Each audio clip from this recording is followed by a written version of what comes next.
The next morning, I was cleaning up the last of the fence debris when a white SUV with Walsh Property Management on the side pulled up. It wasn't Brenda. It was a nervous-looking man in a cheap suit clutching a clipboard. He introduced himself as her husband, Gary. "Look," he said, not meeting my eyes. "Brenda's upset. Kyle's facing charges. She wants this settled. We'll pay for the fence, all of it. No insurance, no hassle, cash." He held out a white envelope thick with bills. I stopped raking. Why the sudden change of heart? Last night she wanted me bankrupt. Gary shuffled his feet. She's calmed down. Thinks it's best for everyone. Just take the money. Sign this release form saying it was an accident with no fault, and we all move on. He pushed the form at me. The print was small, dense with legal terms. Something felt wrong. It was too quick, too clean. "I need to have my lawyer look at this," I said. Panic flashed in his eyes. "No, I mean, that's not necessary. It's standard. Just sign it and it's over. The cash is right here." He was sweating now. That's when I saw it. Tucked into the corner of the clipboard, almost hidden, was a small, black recording device. He wasn't here to settle. He was here to trap me. If I took the cash, Brenda would claim it was a bribe to drop the charges against her son. If I admitted it was an accident, she'd use it against me in court. I looked past Gary to my front door. "I can't accept this." My security camera recorded our entire conversation. The one with the microphone that picks up everything. "Your wife's plan just backfired again." Gary's face went pale. He fumbled with the device, switching it off, and practically ran back to his SUV without another word, leaving the envelope and form lying in the grass. The game had just changed. This was no longer about a fence. This was war. 2 days later, an official-looking letter arrived from the HOA. It wasn't about the fence. It cited a violation I'd never heard of. Non-permitted structural alteration to the property's foundational landscaping. The penalty was a $500 daily fine, retroactive to the day I moved in. The attached grainy photo showed the corner of my house where the old concrete storm cellar doors were. I laughed out loud. Those doors were original to the 1950s house. I called the number on the letter. Brenda answered on the first ring, her voice sweet with fake sympathy. "Oh yes, that violation. Those cellar doors are a severe eyesore and a safety hazard.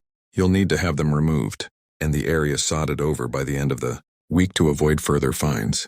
"I'm not removing my storm cellar, Brenda.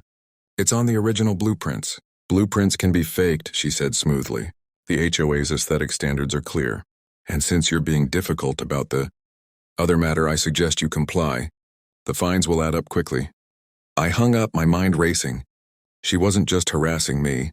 She was trying to force me into a corner so I'd drop the charges against Kyle, but she'd picked the wrong violation.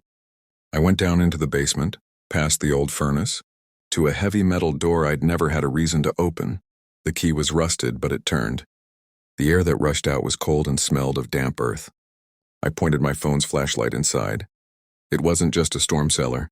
It was a proper root cellar, and along the back wall, tucked under a dusty tarp, were 3 old military-grade footlockers.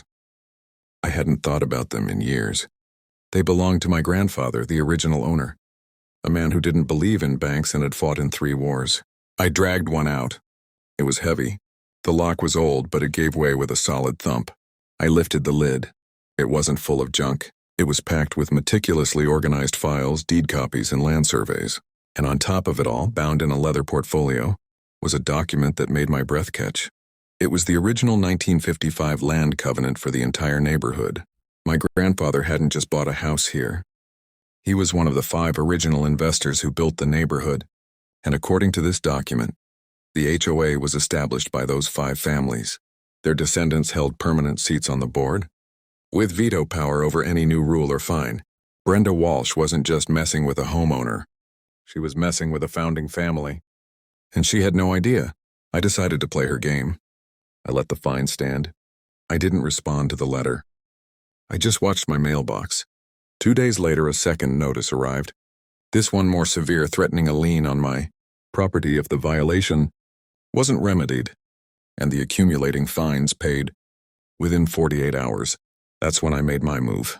I didn't call Brenda. I called an emergency meeting of the full HOA board, invoking a little-known bylaw I'd found in my grandfather's papers that allowed any founding member to call a session for urgent community matters. The meeting was held in the community clubhouse.